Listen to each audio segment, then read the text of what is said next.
Hey kids, it's your dad. Happy Valentine's Day. I'm thinking about you guys like all day. I mean, that's what you do on Valentine's Day. But it's funny because I don't really like Valentine's Day usually. I just think it's a weird holiday. I think if you've been listening to these for a while, it's like anything with these expectations of what you're supposed to do.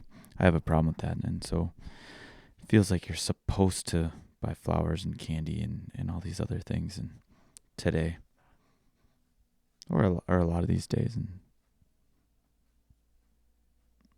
what I think about though is like every time I sleep on like the couch, if I fall asleep there, and Amelia, you run out in the morning. It's one of my favorite things in the entire world, and you see me and you get excited.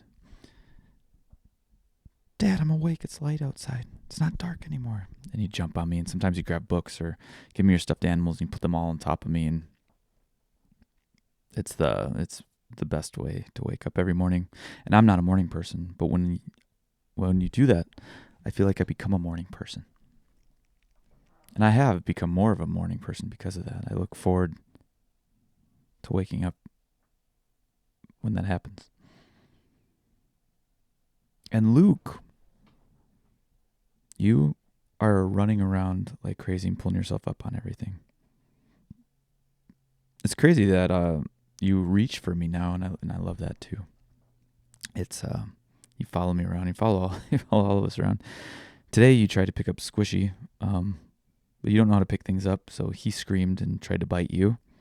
And because he tried to bite you and doesn't have any teeth, you just thought it was funny. We need to work on that, buddy. You can't just be grabbing dogs by their ass hair. They don't like that, you know. I've been meditating a lot, and I feel like I want to try and throw in some background music for this, just to see if it changes the vibe of these podcasts at all. And I'm not really sure. But I like speaking directly to you, because that's what these are for originally anyways, you know, and just kind of an update on the week. It's strange. You know, we go to these kids' arenas sometimes. They're like indoor play places, and I think we've been to 4 of them. You pay your money, they give you a code, you punch in your code, and you go in. So there's nobody working there. It's just a free-for-all for all the people who want to be there. And we're 4 out of 4 of getting sick after going to these places. So I do not like going anymore, because it is not worth an hour of fun at these. They're fun at these play places to come home sick. And like I said, I don't know if they're really cleaned as well as they are. I went up to the top with Amelia. Me and you went up there, and it smelled like piss, and it wasn't you. But they say they clean it at night, every night. But I doubt the cleaner climbs all the way to the top of this jungle Jimmy area and scrubs the piss out of the top of it. It's just it just collects piss up there. And the cleanliness, but we did have, here's a funny thing that happened. You yelled Uncle Boner at the top of your lungs at some guy with glasses because he looked like Tony, your uncle that we call Uncle Boner. This is one of my favorite things. I don't know if I mentioned that last time or not, but it's still fantastic. And Luke, you were crawling up and down everything. It's very fun to watch, but we tend to get ill after that, which is kind of weird because then we went and saw your cousins, you know, a couple days later. You guys weren't sick or anything. And Auntie Sammy asked if Luke, you're still throwing up after drinking bottles, and we were like, no, he hasn't puked in a long time. And then that night, Luke, you puked up your bottle. We're like, what is going on? And then and it wasn't just a little like throw up puke. It was like you puked up like 4 ounces of milk all over me, my chest and my pants. And then there were mac and cheese shells in the milk. It was just a cheesy dairy mess. And I was like, okay, we lied to Sammy. You do still puke. Then that night you puked again. And had a rough night. So we took you to the doctor, and the doctor's checking you out. They took all these tests, see if it was strep, see if it was flu, see if it was COVID, see what it was. It was none of that stuff. And as the doctor was checking you out, as the nurse was checking you out, Luke, you laid on her arm, like searching for comfort, and it was pretty beautiful. I mean, you saw the essence of you being a kid doing that. It was pretty cool. But the doctor told us that they think it's norovirus. Very contagious. Very, very contagious. Easy to pass and spread around. And that I've never heard of norovirus before. And so I was like, what is going on here? Like, okay, so he's going to puke a little bit more and feel like crap. I was like, okay. So we got through the rest of the day. I had a little bit of a sore throat. Luke, you were still struggling. A couple days prior, Amelia, you were like, just looked exhausted and tired. You didn't puke or anything. Nothing was going on. You just were like, it just looked exhausted. Carrie went to work the next day, and then I woke up and was feeling like absolute hell. My stomach hurt. Had a headache. Luke, you were screaming. You didn't feel good either. Then I ended up puking. And then this headache was like a migraine. I had it all day. And so Carrie, you're working a 12-hour shift, right? Kids, your mom works 12-hour shifts. And if we wake up, at 8, we have 10 hours of the day to try and get this all figured out. And just to hang out. But all I want, and then the aches started coming around after I threw up, and this is like achy, even like, you know that pain where you get like a little bit of air that touches you, and you're like, oh, fucking air. Don't touch me, it hurts so bad, just leave me alone. And I had a headache. I couldn't eat anything. Any of these smells made me want to throw up. And Luke, you're screaming because you probably feel exactly like I do. I was trying to calm me down when I'd pick you up.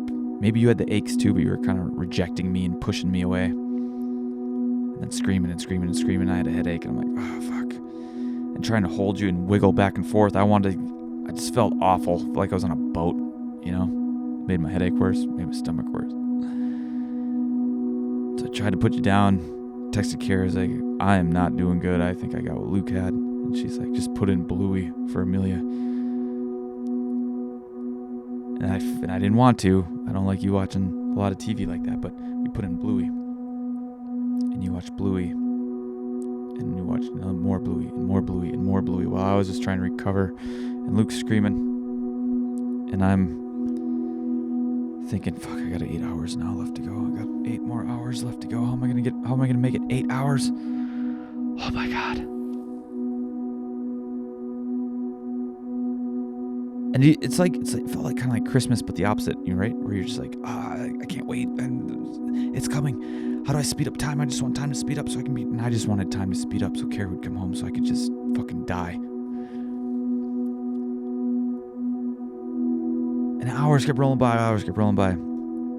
Luke's still screaming to the point where I just get to this point where I'm like, I can't hold you, and I put you down. I feel guilty for putting you down, and I have this headache, and I'm just laying there, and I don't know what else to do. I tried to let you crawl, put you in a bath. Nothing seemed to help, buddy. And I know, because I think we felt the same way. It's awful. 4 o'clock, I puked again. You weren't eating or drinking anything. I kept trying to give you ice. I couldn't do anything. This is just awful. So bad. So bad. Probably the worst I've ever felt in my entire life. Sick-wise, and I've had it all, strep, COVID, and all of it. This norovirus is awful. And you're just fucking screaming, man. 4:30 rolls around, I puke again. It's like, ugh. Awful. I know I gotta try and keep water in you or some kind of liquid. Didn't matter. Just really bad. And then this is where it gets weird. It was so bad, and I'm like, I have 2 hours left. 2 hours left. 2 hours left. 2 hours left. 2 hours left. 2 hours left. I just kept saying it. 2 hours left. Till she's home. Till Carrie's home. I can get some help And I contemplated calling like my mom or a neighbor or something to say I need some help. I didn't take it though. And then I started pleading with you, Luke. Please stop screaming. Please stop screaming, please. It was fucking horrible. It was really bad. Carrie got home, took the kids.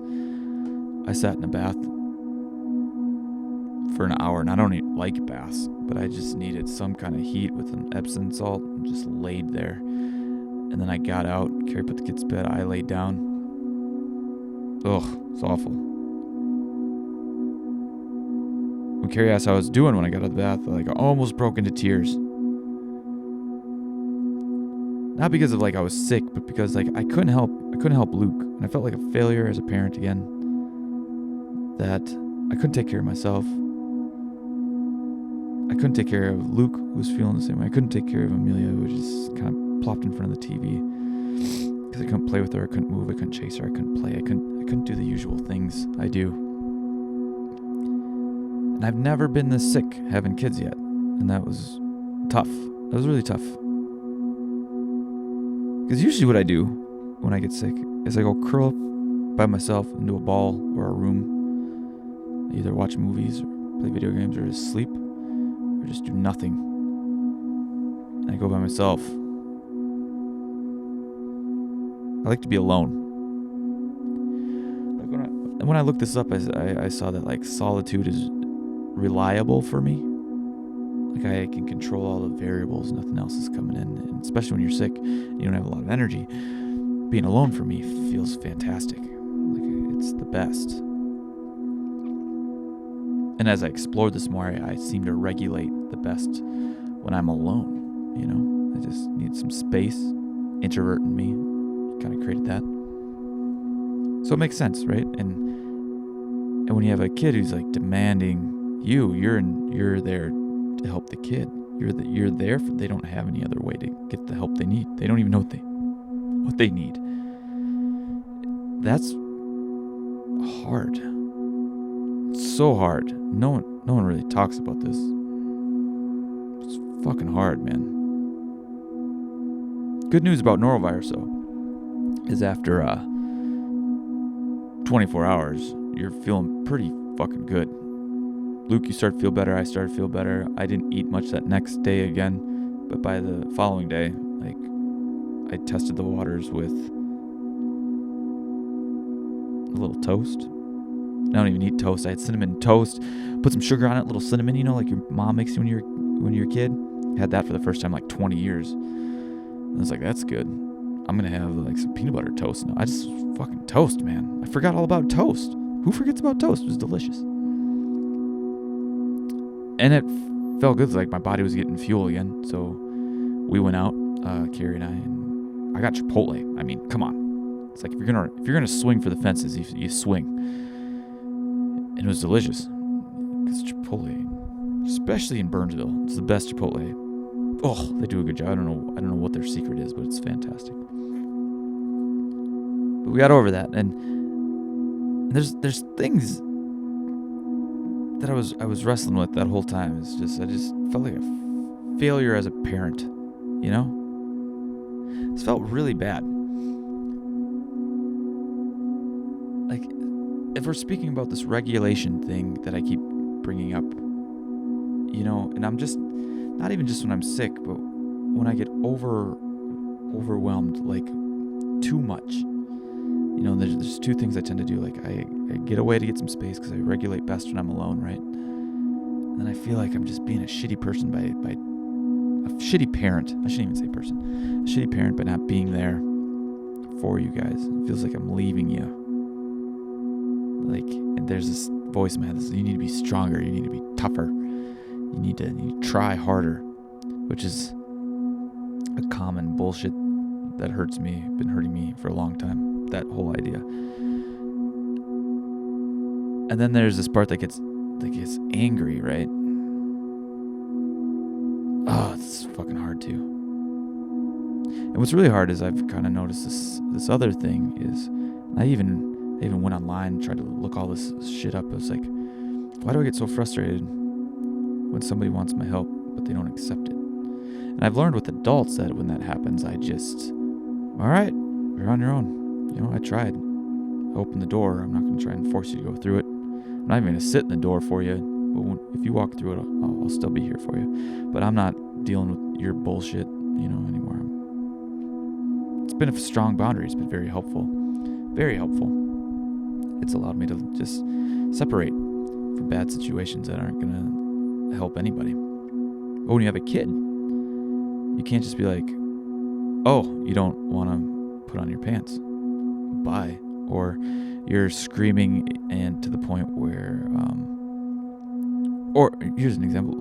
Luke, buddy, I changed your diaper and you're a rolly. And if you don't want your diaper changed, you will try and roll off that thing. And I can't just leave you there like, hey, consequences are you're going to figure this out. If you roll off the diaper changing table and base jump off this, we'll see how this feels without a parachute, You can't do that. But it's frustrating as a parent again, or for me as a dad, to not have another way with kids yet. Like, what is the best way? How do you navigate this? What do you do? And I catch myself getting frustrated where I kind of want to run away. And there's part of you's like, just fucking stop moving. There's like, that's in your head too. And you're trying to hold it in because you don't want to yell at your kid. But I'm sure they see your face kind of scrunching around, and that makes you feel stupid too and terrible. So I looked all this up, and there's a few things that kind of helped. Is you forget that these small humans that we've created from our naughty bits, that you kids are practicing being a separate person.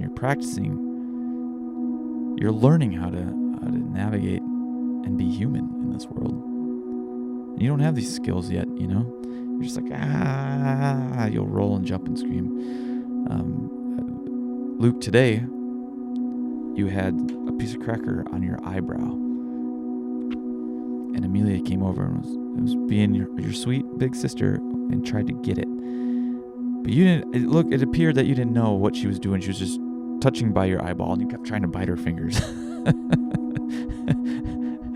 And me and your mom just allowed it to happen and watched it, and it was one of our favorite things, right? Like, it's you guys being kids and interacting with each other. It's awesome. Like, you're just trying to figure out how to be an adult, or you're trying to figure out how to be human, not even an adult. Just trying to figure out how it all works, And it's so easy to forget sometimes that you haven't even been on Earth for a year, or Millie, you haven't even been on Earth for 3 years yet. You're like 2.5 years, just trying to figure this out. These big emotions, what do I do with them? How do I handle these? And I guess what's crazy is I'm 40 now, and I still don't have it figured out. I don't know. I don't have all the answers. So I'm kind of talking to you guys about this, is that I hate that phrase, give yourself some grace. But what's helped me is everything that kept popping up, all the healthy stuff and the people I follow about how the kind of parent I'd like to be, is that repair is better than perfection. Get good at repair. Have big emotions. You can still have them. You might make a mistake, but then apologize for that mistake. I feel like I do that all the time. And I haven't quite accepted that's the best way yet. It still feels kind of strange. Because I seek perfection all the time. But this literally is repair. So in some ways it feels like it's given me an out for shitty behavior. I think in front I want to work towards staying calm in those moments and not getting as overwhelmed, which is why I've been meditating more again. A lot more. I've made it a necessity, a priority in my life, even more so than paying bills. I pay bills, but I just mean like this meditation is so powerful and helpful for me that it needs to be at the top of my list. I did it right before I started this podcast. And hopefully allows me to be calmer and have this space where I respond instead of react, which is where I want to I want to operate from a lot more. And I guess this repair idea allows me, I guess, permission. If I get too close to the edge and go over, I can repair that mistake, I guess. That I just don't want to hurt you guys. That's really what it comes down to. I'm terrified of giving you trauma and hurting you. It's really, really what it comes down to. Is this getting too deep? Do we need to do a joke here? I heard a funny joke today. Maybe you can use this. What's the difference between an Indian and an African elephant? One is an elephant. Ba-dung chink. I like that one. I thought it was funny. Here's a little dirtier one. Ready? When a girl sleeps with 12 dudes, she's called a slut. But when a guy does it, he's gay. There you go. You got 2 jokes. Those are pretty great. Two I heard this morning. I thought they were funny. So yeah, that was kind of tough. It's been kind of like, yeah, being sick was tough. And these extreme situations I seem to get in allow me to kind of come back with softer eyes on the rest of it and just knowing what's going on. Today it's supposed to be fucking 50 degrees. It's February 14th. Squish's birthday, Valentine's Day. And we're going to try and go for a bike ride, and I might try and run because it doesn't happen very often. This month is usually gray and shitty and cold. We're going to go outside. We went for a walk yesterday, and Millie, you were jumping in all the puddles. Allowed it. I love, my favorite thing is just allowing you to be a kid. But I'm not going to lie, I get the heebie-jeebies every time you jump in puddles because fuck wet socks. I do not like wet socks. Ick. And you gotta walk around that sloshy bullshit. Ick. Especially cold wet socks. Ugh. Don't even think about it. So you were doing that while collecting sticks and pretending to be an old lady with every stick. I'm like, I'm an old woman. Where would you like to go, Daddy? I'm like, how are you calling me Daddy? Am I your dad? Am I older than you? How old was I when I gave birth to you, old lady? You know, which feels like almost like an improv section with a 2-year-old. Which makes me want to set up another microphone and maybe have just a conversation with you one of these days. Your mom has off of work for 3 months right now, so we might try and have some conversation with her too, and you can chat with her or listen to her. Because we love you so much. It's just kind of wild. Yeah, it's been kind of fun. I just wanted to, maybe I'll bring up one more thing I want to just talk about maybe while I was meditating, which is strange. I was, this was a couple days ago, I was meditating, and I was kind of like, had this idea of like this thought of, how easy is it to forget things, right? So a lot of times when I meditate, before you're born, right, or when you're born, especially when I look at Luke or you, Millie, when you were a kid and learning things, like there's a lot of stuff you don't know, and I'm constantly watching you learn things. Like Luke just started clapping, you know, or he knows what's in drawers. You know, certain sounds. There's these associations because we're just association machines, and it's fucking awesome to watch. It's so cool. And it's like, okay, so once you have these associations, or once you have these learned behaviors or how things work, then how easy is it to unlearn it or change it, right? I had this guy I interviewed on this podcast once, and he explained, like, if you say a chair to somebody, everyone knows the basic idea of what a chair is. It's like a 90-degree angle of something you sit on, right? But if you ask them to describe the chair, some people describe like a reclining chair. Some people describe a stool. Some people describe one with arms, one without arms, one that's wood, one that's metal. There's so many ways to describe a chair, right? So it's weird, right? It's weird that we all kind of agree on what a chair is, but when we get into the details of what they're picturing, it can be incredibly different, right? If you sit on a turtle, does that count as a chair? To some people, maybe. I don't really know. But anyway, I was thinking about the voice in our head, right? Is that there when you're a kid? I don't really think so. Mine speaks English, which is weird. Makes me think that voice in your head came online or developed later. And when did it do that? Did we need language to be able to have that? Can we come up with ideas and connecting things? And what does that look like? And then I thought, like, how easy is it to forget English? And what would that look like? Would that just be like if somebody's speaking Cantonese or something, and you're like, what are those consonants and vowels coming out of your mouth? Those sounds, sounds like gibberish to me. Could you forget English? Could you forget your native language? And I'm like, man, that's not easy at all, right? That's super fucking hard to do. And then it made me think about like all the other things we learned, good or bad, habits. Maybe there's some traumas in there. I don't think you can really forget those either. You process traumas, different associations based on parts of your brain that come online when you think about that, or fire when you think about that. But the language thing is weird, right? Like you can't just forget it. I don't even know if that's interesting for you. Maybe I've lost you a long time ago, and if I did, you're not even listening to this anymore. But the language thing's kind of weird about how thoughts, and then when I've always explained these types of things, I explain them like grooves in your head, right? Is language such a deep groove? Because I can say Luke, and Luke, you'll look at me and you'll come over. You know that if I say that, it has to do with you or something interests you about that. I don't know exactly what, but you perk up. You know that sound.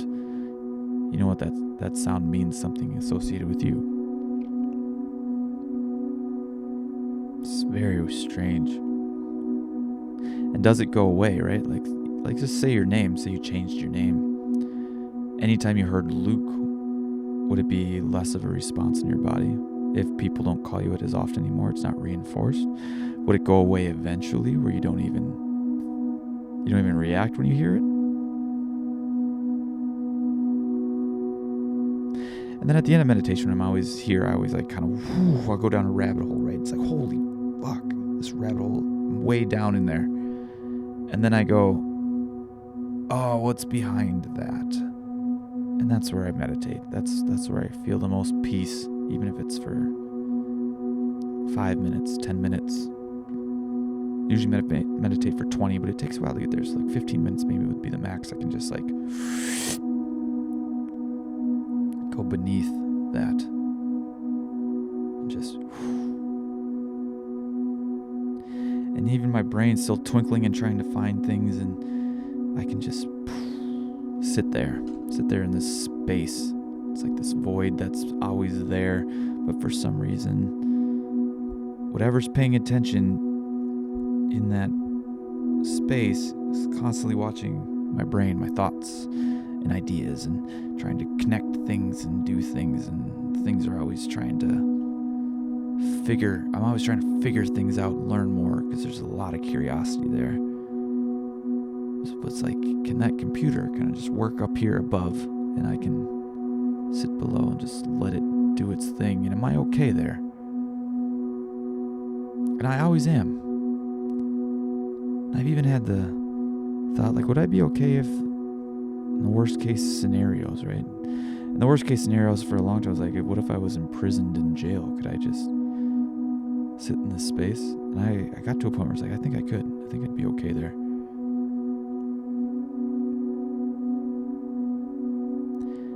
But I can't always get there when I have to do things, right? So when I was sick, Luke screaming, Millie you needing my like attention always, or spilling something, or I mean, you did jump on Ari a couple weeks ago and dislocate her hip. There's like, I gotta pay attention, and it's hard to like dip below that when you're trying to like make sure everything's around you is safe, that you don't jump on the dog again, And it's not your fault. I know you jumped on her, by accident you love her, you put her in the ball pit because you love the ball pit and she loves the ball pit. But it's just things where you're constantly scanning your environment. It makes you have your flight, fight, or freeze response always been. You're always scanning for danger and threats. And that's hard. And when you're 2, and Luke, you're just turned 9 months. When you're that age, it seems like there's a lot of it. And I'm curious, as you get older, does that go away? Where you're not gonna stick a knife in the electrical socket anymore, or will the worries as a parent move on and look at something else? I don't know. So guys, kids, happy Valentine's Day again. I love you. Just want you to know I'm trying my absolute best. And when I sit here on Valentine's Day, I don't know why this is making me emotional a little bit, but it's an absolute honor to be your dad. I think your mom feels the same way. We love you guys. And remember, life is meant to be experienced. Curiosity will get you there.